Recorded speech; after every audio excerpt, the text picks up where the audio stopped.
ကဲဒီနေ့ meeting ခေါ်ရတဲ့အကြောင်းအရာကတော့ဒီရှင်းတဲ့ကာလအတွင်းမှာတဖြည်းဖြည်းနဲ့ဒါအောင်မြင်မှုတွေရရှိလာတယ်ဒီလိုအောင်မြင်မှုရရှိလာတာလေကုမ္ပဏီမှာရှိတဲ့ဝန်ထမ်းအားလုံးကိုစူးစမ်းမှုကြောင့်ဒီလိုအောင်မြင်မှုတွေရတယ်အဲ့အတွက်လည်းဆရာအနေနဲ့အတိုင်းမသိတာဝမ်းသာတယ်ပြီးတော့ဒီ2025မှာဆိုရင်ဆရာအားလုံးကိုဒါယုံကြည်တယ်အားလုံးကလည်းပေးအပ်တဲ့တာဝန်တွေကိုကြည်လွန်စွာထမ်းဆောင်ပါလို့ဒါပြောကြားချင်ပါတယ်ဟုတ်ကဲ့ပါဟုတ်ကဲ့ပါဆရာ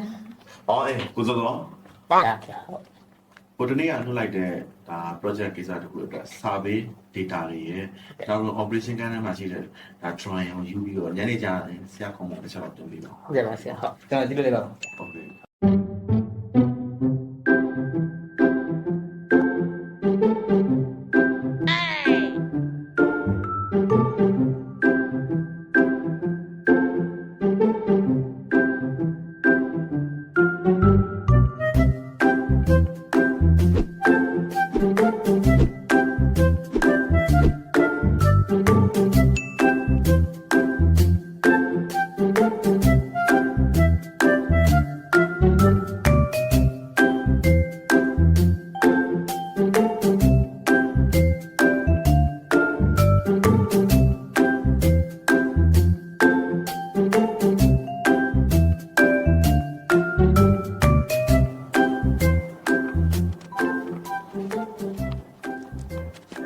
ဘာလို့လဲညီအားနေကိုဒီစာရဒီချရင်ပြရလို့အားလေးတစ်ချက်တော့ညနေပို့အောင်တစ်ချက်ကြည့်ကြည့်ပြီးတော့နော်ပတ်ကျွန်တော်ကိုကြည့်ချက်ပြီးလောက်လိုက်ကွာအဲ့တော့လေးရှင်းကြည့်လား ဒါတွေအကုန်လုံးလားအေးဒါတွေအကုန်လုံးညနေပို့ပြီးအောင်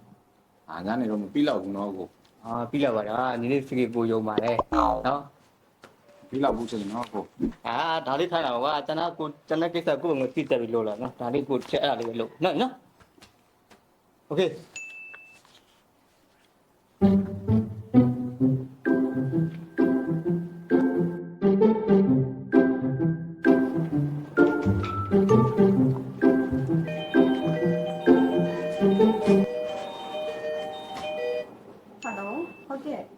ညီမ H1 စိတ် consultation ရပါတယ်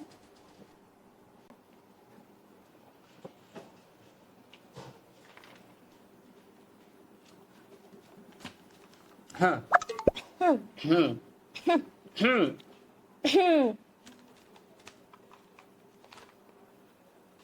ါတွေကညနေတော့မစိမ့်ခင်အနည်းနော်ဟုတ်ပါလေညီမလေးလည်းမိကန်ထဲမှာရှိနေတာပဲအဲ့ဒါလေးလေကိုကြီးကိုခိုင်းတာလေကိုကြီးတခြားကိစ္စတွေရှိတယ်နော်ကျွန်တော်ကိုကြီးကြည့်ချက်ပြီးထုတ်လိုက်ဟာလေချစ်ချက်လို့အားလုံးသိ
ညီမပြောညီမတို့ဒီကငြိမ်ခွန်းလို့မရတော့ဘူးကွယ်နော်ညီမတို့တစ်ခုတော့ပြန်လုံးမဖြစ်မယ်ကွယ်ကောင်းနဲ့တူတယ်နော်ညီမညီမတို့လူသားရည်လေသူလှုပ်ချင်တယ်လှုပ်လို့ရတဲ့ဟာတွေမှမဟုတ်တာအဲ့ဆိုတော့ညီမဘာလို့ဖို့စိတ်ကူးရှိ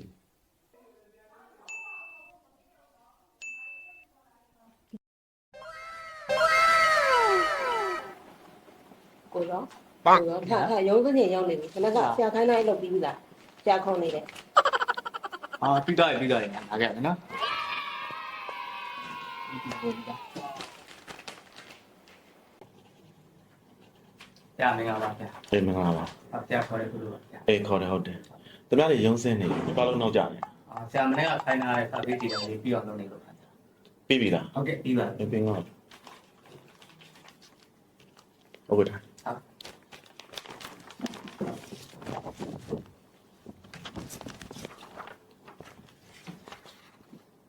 မင်းကိုခိုင်းထားတဲ့ဓာတ်တွေကမင်းလောက်တာချင်းသေးတယ် Oh no ဒီကြပါ ဟဲ့ ကဲ့ ဒါတကယ်မင်းချင်းသေးလောက်ထားတာနော် ကျင်းနေပါဆရာဒီကကြည့်ကြပြီးထုတ်တာ မင်းလောက်တာကမင်းမင်းကြည့် ကျင်းနေပါဆရာကြည့်ကြပြီးထုတ်တာ